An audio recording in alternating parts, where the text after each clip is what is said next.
Ya, miokarditis akut. Nah, menurut WHO ya dan ISFC, miokarditis itu merupakan keradangan otot jantung yang dimana kriteria diagnosisnya itu ditetapkan secara histologis, imunologi, dan imunohistokimia. Kriteria histologisnya itu menggunakan kriteria Dallas, yakni bukti histologis adanya infiltrat inflamasi di dalam miokardium terkait dengan generasi miosit dan nekrosis non-iskemik.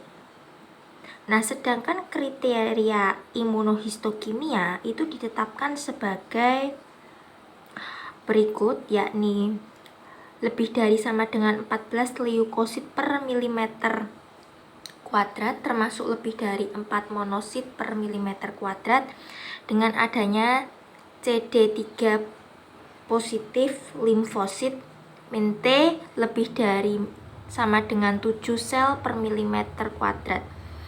Ya, jadi miokarditis akut itu merupakan suatu presentasi penyakit miokarditis dengan onset akut disertai adanya disfungsi ventrikel.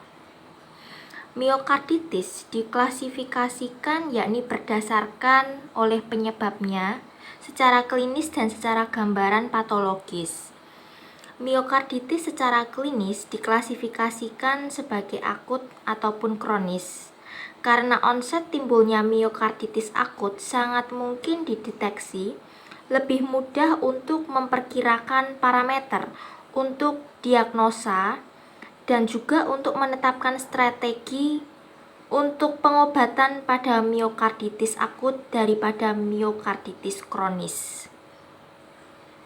Nah, jadi ada beberapa klasifikasi miokarditis berdasarkan Japanese Circulation Society atau JCS.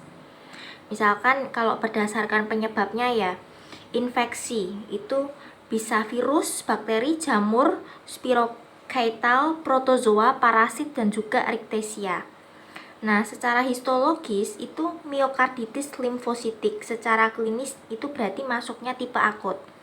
Kemudian kalau berdasarkan penyebab itu sistem imun ya, sistem imunnya tuh kayak misalkan alergen, kemudian alergen, autoantigen. Nah, secara histologis itu giant cell myocarditis, kemudian secara klinis namanya tipe fulminant. Kemudian kalau penyebabnya toksik seperti misalkan obat-obatan, logam berat, spora, hormon, bahan fisika. Nah, secara histologis itu myokarditis eosinofil. Secara klinis masuk ke dalam tipe kronis, termasuk gejala yang persisten dan tanpa gejala. Kemudian secara histologi juga myokarditis granulomatosa ya. Baik, kemudian saya akan melanjutkan ke bagian epidemiologi ya. Jadi perjalanan klinis miokarditis itu punya banyak variasi. Gejalanya luas, mulai dari ringan sampai juga parah dan sulit untuk menyelidiki epidemiologi dari miokarditis ya. Jadi ada sebuah penelitian di Amerika Serikat itu menyebutkan bahwa miokarditis merupakan penyebab utama kematian secara tiba-tiba dan tak terduga, yakni sekitar 20% kasus itu pada orang dewasa berusia yakni kurang dari 40 tahun. Nah, pada atlet muda, kemudian juga anggota Angkatan Udara Amerika Serikat. Okada DKK tahun 1989 itu melaporkan bahwa di antara 10.000 kasus otopsi di Jepang, yakni selama kurun waktu tahun 1958 sampai 1978 itu ada 115 kasus miokarditis. Di dalam penelitian lain, miokarditis ditemukan pada 0,6% kasus otopsi yang dimana pasien itu tidak terdeteksi mempunyai riwayat sakit jantung selama hidupnya. Oleh sebab itu, harus diakui bahwa miokarditis secara klinis memang jarang ditemukan dan termasuk penyakit tanpa gejala. Sebuah analisis baru-baru ini di rumah sakit yang sesuai kode ICD-9 itu diperkirakan antara 0,5% dan 4% dari kasus gagal jantung. Umumnya yaitu karena miokarditis. Prevalensi miokarditis sebagai penyebab kardiomiopati relatif tinggi pada tahun pertama kehidupan, menurun pada akhir masa kanak-kanak dan memuncak di awal 20-an. Kemudian kita masuk ke bagian patofisiologi ya. Jadi miokarditis akut itu merupakan salah satu diagnosis yang paling menantang di bidang kardiologi. Patofisiologi miokarditis pada manusia itu tidak sepenuhnya dipahami, sehingga patogenesis miokarditis sebagian besar berasal dari hewan model. Terjadinya miokarditis itu mempunyai urutan, yakni ada 3 tahap patologis yang berbeda, yakni yang pertama itu masuknya virus kardiotropik atau agen infeksi yang lain ke dalam miosit dimediasi melalui reseptor khusus. Kelompok B virus Coxsackie dan beberapa adenovirus itu menggunakan reseptor transmembran umum Coxsackie virus and adenovirus receptor atau CAR ya, untuk internalisasi genom virus ke dalam miosit. Virus Coxsackie itu memanfaatkan DC accelerating factor atau DAF dan adenovirus khusus sebagai koreseptor. Nah, dengan tidak adanya ekspresi CAR pada miosit jantung, infeksi virus dan peradangan itu tidak terjadi. Nah, pada jantung pasien dengan dilated cardiomyopathy atau DCM, didapatkan ekspresi CAR yang lebih tinggi dibandingkan pada jantung orang sehat. Kemudian yang kedua, setelah masuknya agen infeksi dan terjadi injury akut dari miosit, selanjutnya dipicu oleh replikasi virus itu akan mengakibatkan neokrosis miosit, paparan antigen, beberapa antigen intraseluler seperti misalnya kayak miosin jantung, kemudian dan aktivitas sistem kekebalan tubuh inang ya, yang ditandai oleh adanya invasi natural killer cells dan makrofag diikuti oleh limfosit T. Fase akut miokarditis itu hanya membutuhkan waktu beberapa hari setelah fase akut virus menyebabkan injury. Tahap kedua itu ditandai dengan adanya reaksi autoimun. Fase subakut yang terjadi dalam waktu beberapa minggu bahkan sampai bulan itu didefinisikan oleh aktivasi limfosit T spesifik virus yang menargetkan mimikri molekuler oleh organ inang. Kemudian yang ketiga itu aktivasi sitokin ya, jadi atau tumor nekrosis, faktor alfa, interleukin, dan antibodi untuk virus dan protein jantung itu bisa memperburuk kerusakan jantung dan bisa juga menyebabkan gangguan fungsi kontraktil. Nah, pada sebagian besar pasien miokarditis, respon imun itu menurun dengan eliminasi virus dan fungsi ventrikel kiri. Pulih itu tanpa gejala sisa. Akan tetapi, di dalam beberapa model tikus murin dan mungkin juga bisa pada pasien, proses autoimun itu bertahan secara independen dari deteksi virus genom di miokardium dan mengarah pada fase kronis, yakni dengan ditandai adanya remodeling miokard dan berkembang menjadi DCM yang juga disebut sebagai fase ketiga. Kemudian masuk ke pemeriksaan klinis. Jadi manifestasi klinis miokarditis itu punya banyak variasi ya, dengan gejala yang luas.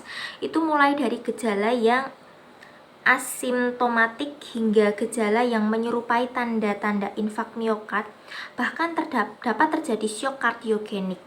Nah, manifestasi klinis yang paling umum termasuk kelelahan itu ada 82%, kemudian sesak saat aktivitas itu 81%, aritmia 55%, yakni baik secara supraventrikel dan ventrikel, kemudian palpitasi yakni ada 49%, dan juga nyeri dada saat istirahat yakni 26%.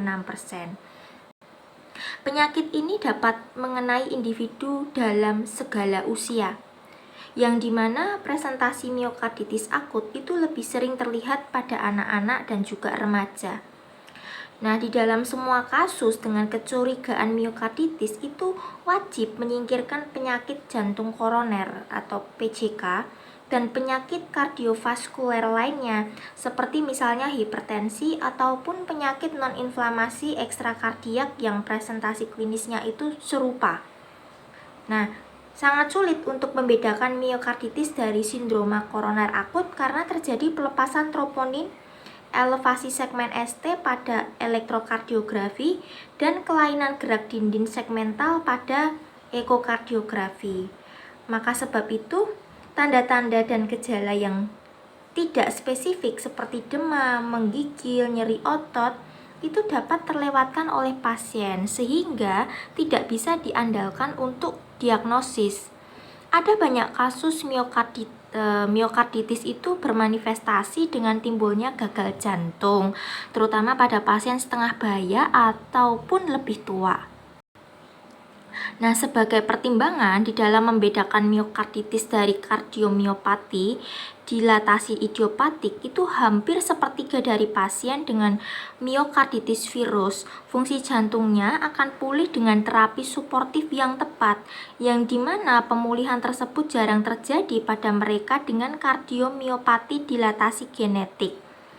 Nah, presentasi klinis pasien dengan miokarditis itu seperti misalkan nyeri dada akut, kemudian onset baru, yakni hitungan dari sampai 3 bulan atau perburukan dari sesak saat istirahat ataupun aktivitas atau fatigue dengan atau tanpa adanya tanda-tanda gagal jantung kanan dan kiri.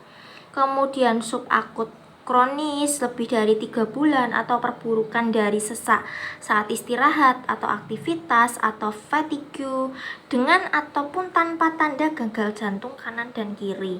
Kemudian palpitasi atau gejala aritmia yang tidak diketahui juga penyebabnya atau sinkop atau sudden cardiac death. Kemudian juga yang terakhir adalah shock kardiogenik yang juga tidak bisa diketahui penyebabnya apa. Ya. Kemudian masuk ke bagian pemeriksaan penunjang. Jadi pemeriksaan laboratorium ya. Nah, peran biomarker jantung untuk menyaring miokarditis yakni dapat menunjukkan resiko lebih besar terjadinya aritmia atau kardiomiopati. Peningkatan nilai troponin jantung itu membantu untuk mengkonfirmasi kasus dugaan miokarditis. Nah, ada penelitian terbaru itu menyebutkan bahwa troponin itu bisa mendukung untuk menegakkan diagnosis miokarditis, akan tetapi sensitivitasnya rendah. N-terminal probentin atau brain natriuretic peptide NT-proBNP itu diduga meningkat pada anak-anak dengan DCM akut. Nah, karena miokarditis dan umumnya menurun dengan cepat pada anak-anak yang fungsi ventrikel kirinya itu sembuh. Biomarker non-spesifik untuk peradangan seperti jumlah leukosit, kemudian C-reaktif protein, dan juga tingkat sedimentasi eritrosit ya, itu mempunyai spesifitas yang rendah. Nah, kemudian elektrokardiogram atau EKG. EKG itu sering digunakan sebagai alat screening meskipun sensitivitasnya rendah. Temuan EKG pada pasien dengan miokarditis itu ada beberapa variasi, yakni mulai dari perubahan gelombang T non-spesifik dan elevasi segmen ST yang menyerupai infak miokard akut. Di dalam beberapa pasien ya, miokarditis gambaran EKG itu bisa menyerupai infak miokard akut, termasuk juga elevasi segmen ST dan gelombang Q. Temuan miokarditik pseudoinfarction ini itu dikaitkan dengan progresivitas yang cepat dan peningkatan mortalitas. Ada juga keterlambatan konduksi atrium atau ventrikel serta supraventrikular dan ventrikular aritmia itu bisa terjadi. Nah, baru-baru ini peran prognostik parameter EKG itu diteliti pada pasien dengan dugaan miokarditis. Sebuah perpanjangan QTC lebih dari 440 ms sumbu QRS abnormal dan juga denyut ectopic ventricle itu dikaitkan dengan hasil klinis yang buruk. Durasi QRS lebih dari atau sama dengan 120 ms itu dikatakan menjadi prediktor independen untuk mortalitas ataupun transplantasi jantung. Oleh sebab itu, EKG merupakan alat yang bisa digunakan untuk stratifikasi risiko pada pasien dengan adanya dugaan miokarditis. Kemudian masuk ke ekokardiografi. Jadi di dalam ekokardiografi itu tidak ada gambaran tertentu untuk miokarditis. Akan tetapi ekokardiografi itu memungkinkan untuk mengevaluasi ukuran ruang jantung dan juga ketebalan dinding serta fungsi sistolik dan diastolik pada pasien miokarditis. Nah, hal ini itu merupakan salah satu suatu alat yang penting untuk menyingkirkan penyebab lain dari gagal jantung seperti penyakit jantung katup ataupun kardiomiopati hipertrofi atau restriktif. Nah, sebelum prosedur endomiokardial biopsi, ekokardiografi itu diperlukan atau dibutuhkan untuk menyingkirkan adanya efusi perikardial dan trombus intrakavity ya. Jadi pasien dengan miokarditis fulminan itu sering mempunyai ukuran ruang jantung normal dengan ketebalan septum yang meningkat akibat dari edema miokard akut. Nah, sedangkan pasien dengan miokarditis akut itu bisa ditandai dengan dilatasi ventrikel kiri dan ketebalan dinding yang normal. Kemudian masuk ke cardiovascular magnetic resonance atau CMR. Pencitraan CMR itu sudah berkembang sebagai alat non-invasif yang berfungsi untuk diagnosis miokarditis. CMR itu ditujukan untuk memperlihatkan 3 komponen patofisiologis utama miokarditis, yakni edema miokard oleh pencitraan T2 weighted, daerah hiperemia, dan kebocoran kapiler peningkatan rasio awal gadolinium atau early gadolinium enhancement ratio atau EHER, dan nekrosis miokard ataupun fibrosis oleh pencitraan late gadolinium enhancement atau LHE. Pencitraan T2 weighted itu juga berfungsi untuk mengevaluasi adanya peradangan miokard akut. Oke, selain itu gambaran EKG yang dipicu pencitraan T1 weighted itu diperoleh dalam beberapa menit pertama sesudah pemberian infus gadolinium dietilentriamin pentasitate atau GDDTPA. Ya, urutan ini itu juga dinamakan sebagai EHER yang pada akhirnya urutan segmen inversi pemulihan gradien eko dari T1 weighted itu terbukti lebih unggul apabila digunakan sebagai perangkat tambahan dari kontras untuk meningkatkan perbedaan intensitas sinyal antara daerah miokard yang sakit dan yang sehat, yakni tanpa akumulasi GDDTPA, sehingga bisa menciptakan kontras yang lebih baik. Metode ini juga dikenal sebagai pencitraan LHE. Nah, pada miokarditis, pencitraan LHE ini mengungkapkan ada 2 pola umum dari kerusakan miokard, baik sebagai intramural, pola menyerupai rim di dinding septum, ataupun subepikard, yakni bercak yang tersebar di dinding lateral bebas ventrikel kiri. Akan tetapi, pencitraan LHE ini tidak memungkinkan untuk bisa membedakan antara peradangan akut dan kronis, akan tetapi hanya menunjukkan miokard yang rusak. Oleh sebab itu, interpretasi tahap penyakit sangat tergantung pada konteks klinis. Nilai pencitraan LHE untuk penegakan diagnosis miokarditis terkait dengan tingkat histologis dan tingkat peradangan. Jadi pada saat ini, kombinasi dari metode-metode ini itu dianggap sebagai pendekatan yang non-invasif yang paling tepat dengan sensitivitas dan spesifitas tinggi.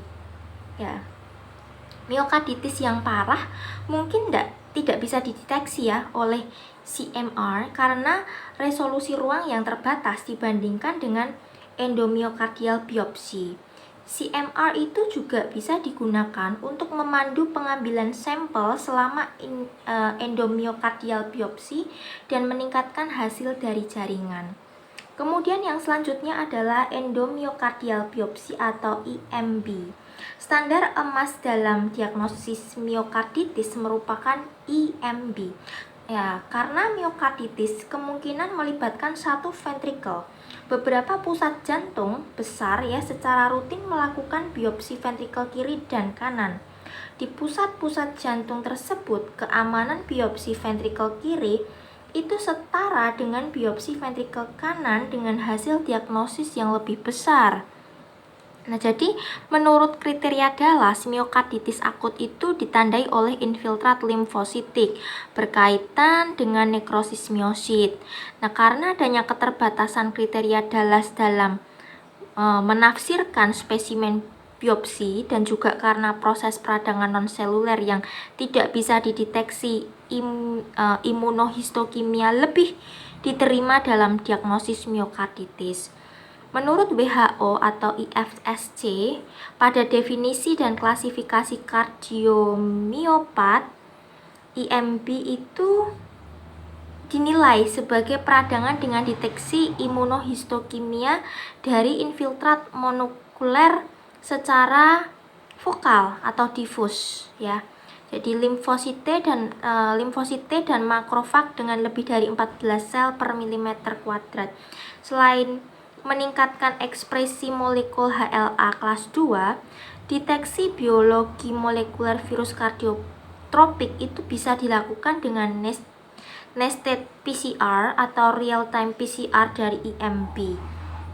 Teknik hibridasi in situ memungkinkan identifikasi jenis sel yang meniru genom virus seperti yang ditunjukkan pada PVB19 dan enterovirus. Karena kurangnya fasilitas yang tersedia dan pengalaman klinis, IMB tampaknya juga jarang digunakan ya untuk mendiagnosis miokarditis. Nah, akan tetapi apabila itu digunakan oleh seorang intervensionalis yang berpengalaman, IMB ventrikel kiri dan kanan itu ya merupakan suatu prosedur yang aman dengan adanya tingkat komplikasi komplikasi utama itu ya kurang dari 1% ya. Jadi ada penelitian terbaru itu menunjukkan IMB itu tidak hanya sebagai alat diagnostik tetapi juga nilai prognostik pada pasien dengan dugaan miokarditis. Kemudian masuk ke nuklir. Ada data evaluasi radionuklir termasuk pencitraan antibodi antimiosin masih langka. Antibodi antimiosin berlabel 111 indium 111 yang secara khusus itu ditujukan untuk miosin rantai berat. Sudah digunakan untuk mendeteksi nekrosis terkait dengan miokarditis dan penolakan transplantasi jantung. Pada pasien dengan miokarditis dengan biopsi positif, sensitivitas pemindaian antimiosin itu ada sekitar 95% dengan nilai prediksi negatif yakni sekitar 95%.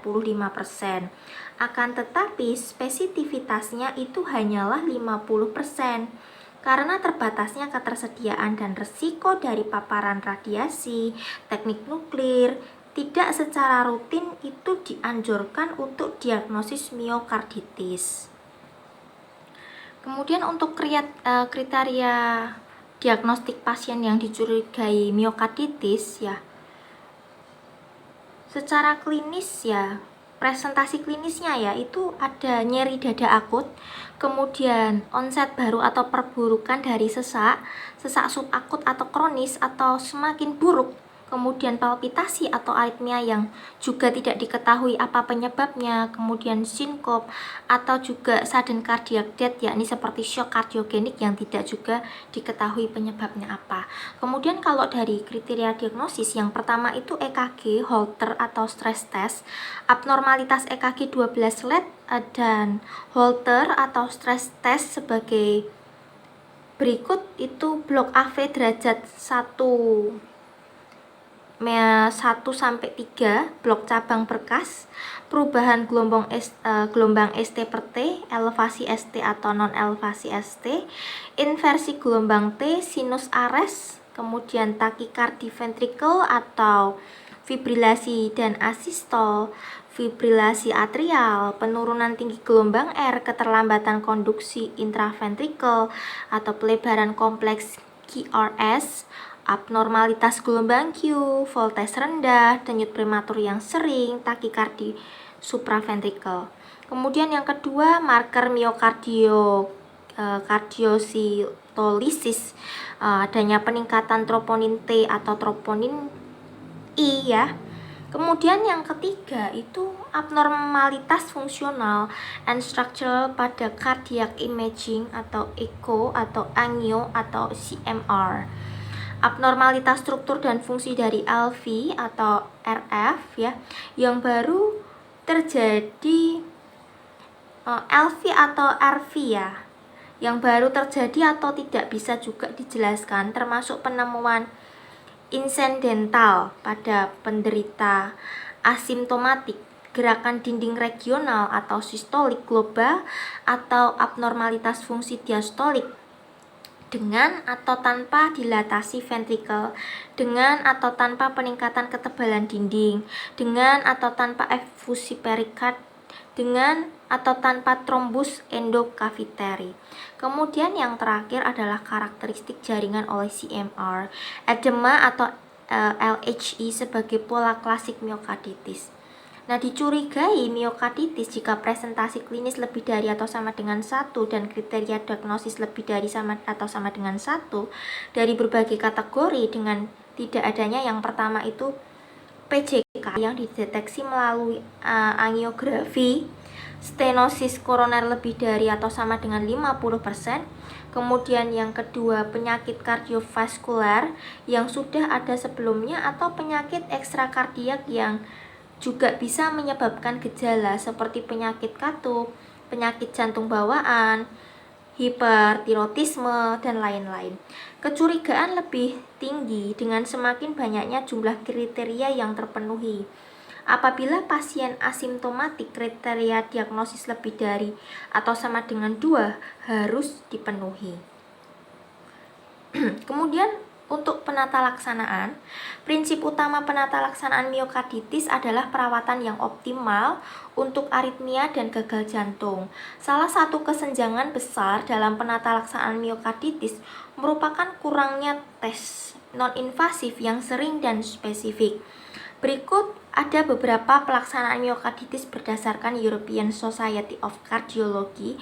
Itu yang pertama ada penata laksanaan medis konvensional ya. Kemudian yang kedua itu ada penata laksanaan imunomodulator. Kemudian yang ketiga ada penata laksanaan imunosupresi, dan yang keempat ada transplantasi jantung ya. Nah, saya akan coba jelaskan satu persatu. Yang pertama itu penata laksanaan medis konvensional.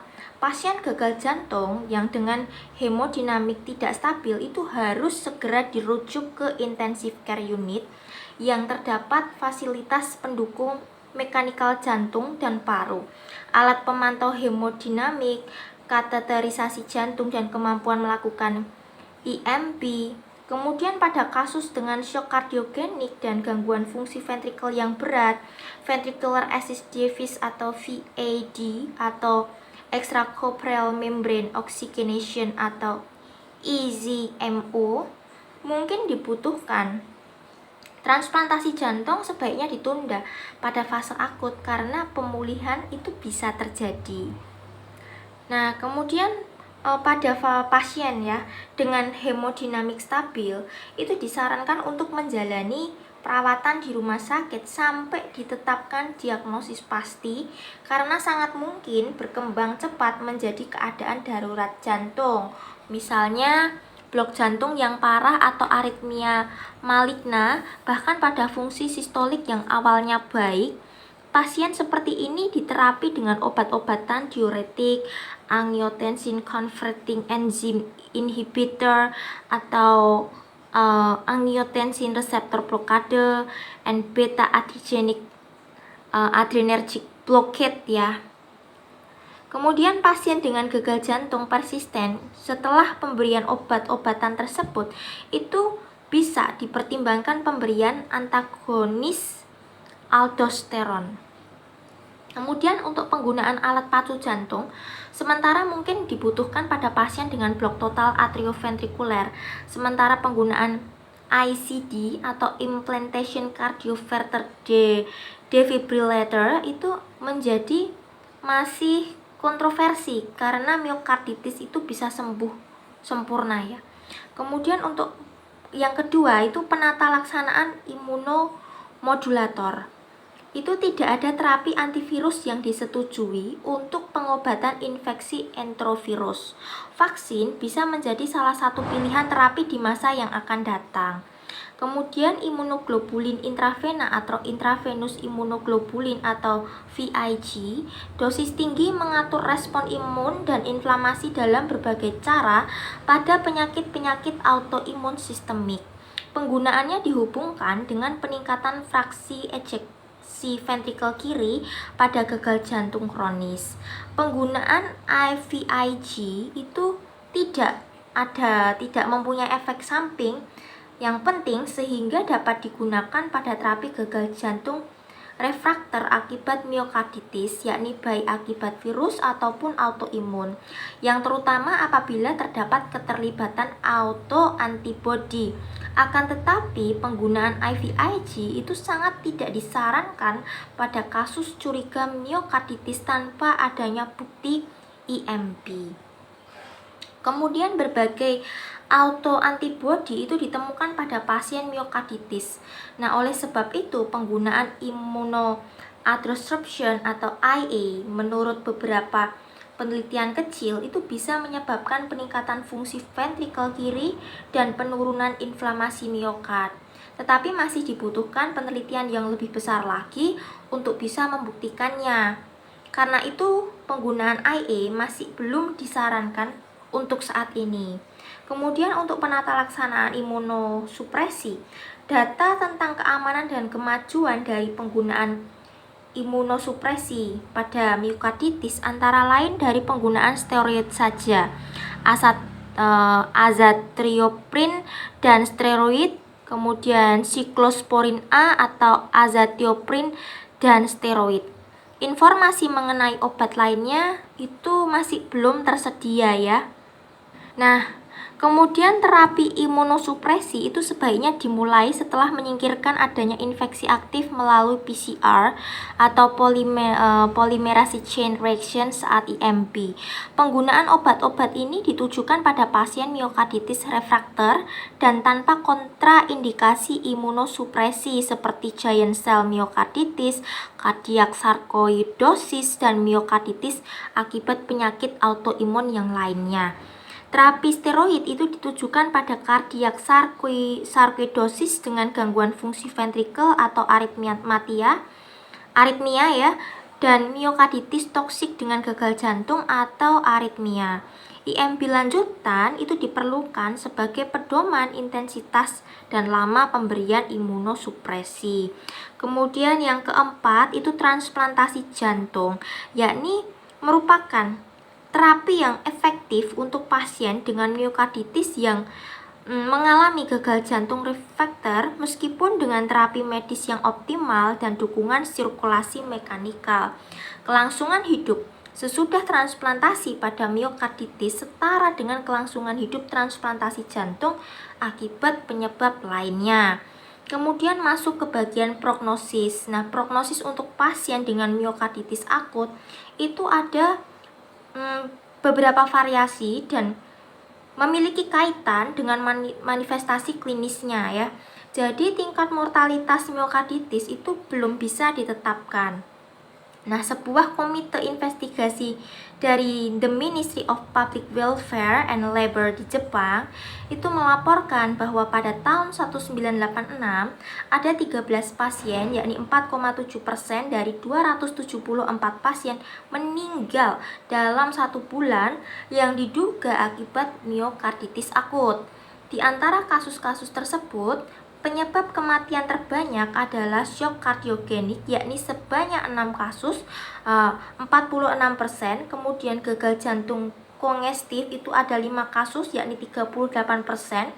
Dan blok atrioventrikular total sebanyak 2 kasus, yakni 15%. Sekitar 50% dari kasus miokarditis akut sembuh dalam waktu 4 minggu. Akan tetapi sebanyak 12-25% pasien itu bisa berkembang menjadi DCM stadium akhir DCM stadium akhir dan akhirnya meninggal, bahkan membutuhkan transplantasi jantung. Kegagalan fungsi kedua ventrikel itu diketahui menjadi penyebab utama kematian ataupun transplantasi. Pada pasien yang sembuh sempurna, waktu untuk pemulihannya itu ada beberapa variasi, mulai dari beberapa minggu sampai beberapa bulan.